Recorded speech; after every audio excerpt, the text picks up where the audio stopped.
Okay, so welcome to the Gresty Academy video on the three forms of complex numbers. By the end of this video, which hopefully won't take too long, what I have written here on the right, which is the three forms of complex numbers, namely the general, a plus ib, the polar, z equals r brackets cos theta add I sine theta, and the exponential, z equals r e to the I theta.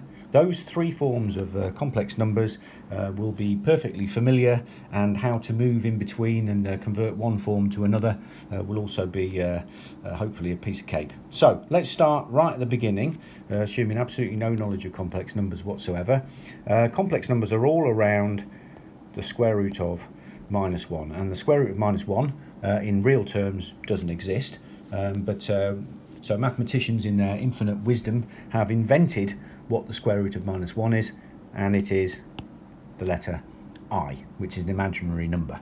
Okay, so we know that the square root of -1 is I. Interestingly, if we square I, then we get the square root of -1 squared, which is -1. So even though I is an imaginary number, when we square it, we get a real number. And also, I will do a video on this at some future point. If we raise I to the power of I, that too, even though I is imaginary and we're raising it to an imaginary power, the answer is a real number. We'll do that later on. But anyway, so let's continue. So basically, most people have actually seen complex numbers at the very early part of their mathematical careers. If you have a quadratic like that, then you have two real solutions. If you have a quadratic like that, then you have one solution. And we are always told that if you have a quadratic like that, where it doesn't cross the x-axis, there are zero solutions. Well, in fact, there are solutions, but the solutions are complex and involve the letter I. Okay, so let's move on. The way that we plot complex numbers is relatively similar to the xy plane, but we have a real and we have imaginary. So this line here, the real line, has every single number on it on the planet. 1, 2, 3, every number that you could possibly think of, -4, is on the real line. And all of the imaginary stuff, part of what makes it complex numbers, is up here and down here. So, and of course in this quadrant as well here. So for example, the imaginary number I is here. The imaginary number -I is here. Okay, so let's go to a specific, and probably the most common complex number that you find in examinations is 1 plus I.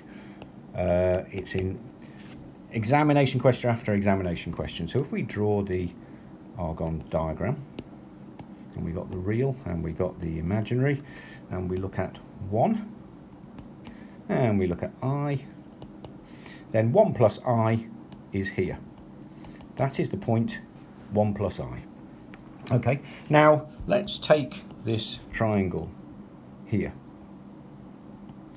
and let's call this angle here theta. This distance here is r cos theta, where the distance between the point 1 plus I and the origin is r, and this distance here is r sine theta.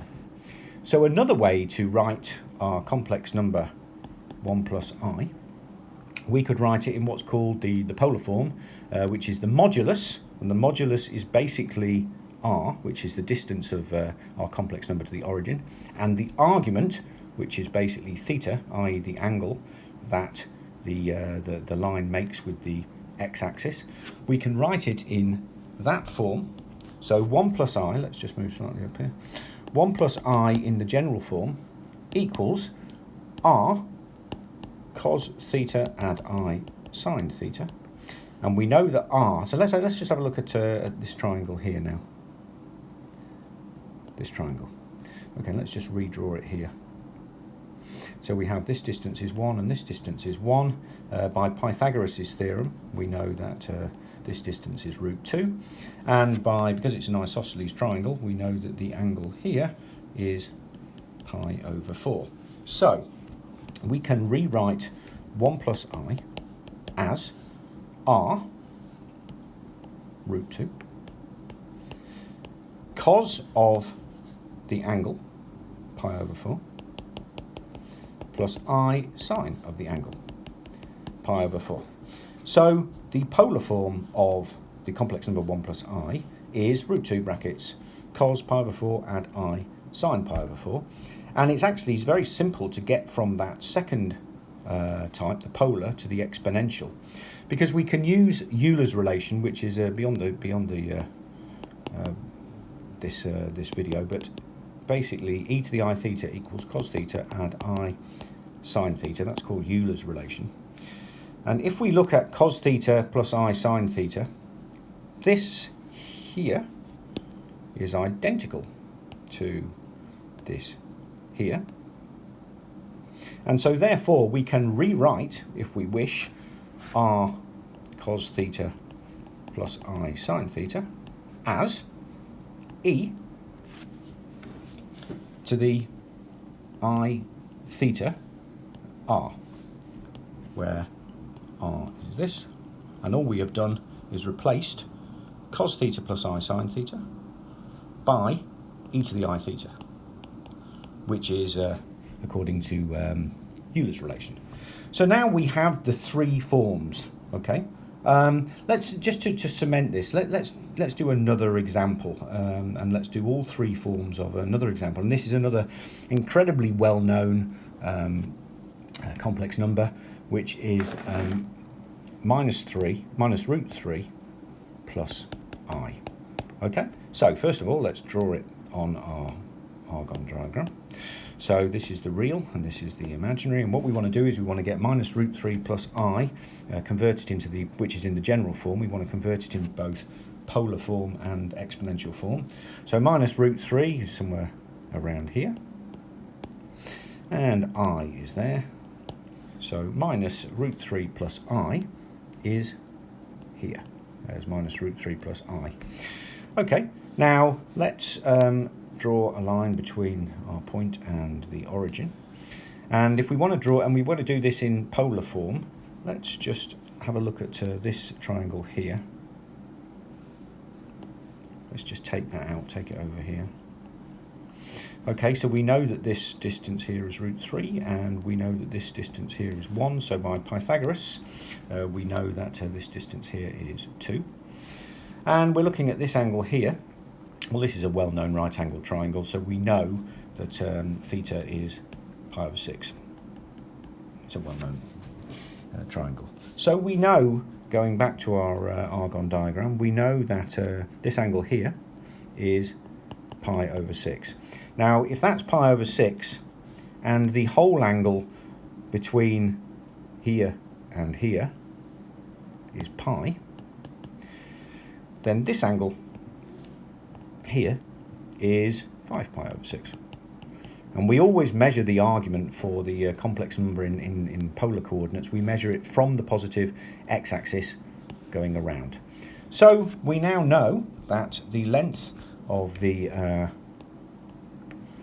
distance from the origin is 2 by Pythagoras, and we now know the argument, which is 5pi/6. So we can rewrite minus √3 add I as 2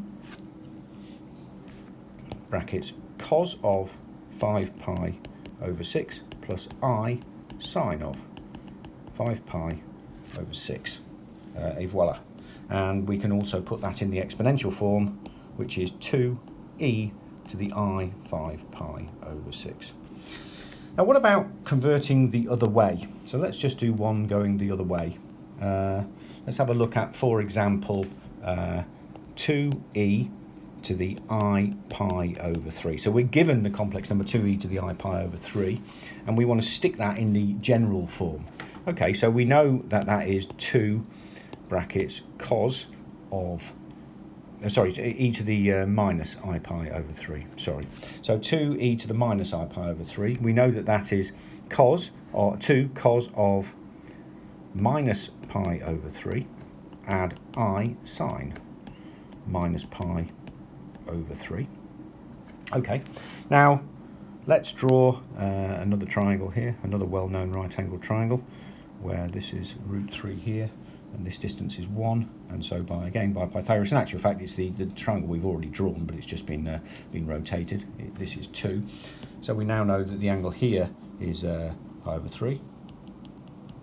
So we know that cos of pi over 3 is a half, and we know that sine of pi over 3 is root 3 over 2, and we also know from basic trigonometry that when we have the cos of pi over 3 and the cos of minus pi over 3, because it's in this quadrant and this quadrant here, are both positive, and the sine of minus pi over 3, because sine is only positive in these two quadrants here, the sine of minus pi over 3 is minus the sine of pi over 3. So we know that cos of pi over 3 is a half, and we know that sine of pi over 3 is root 3 over 2. So we therefore know that cos of minus pi over 3 is a half, and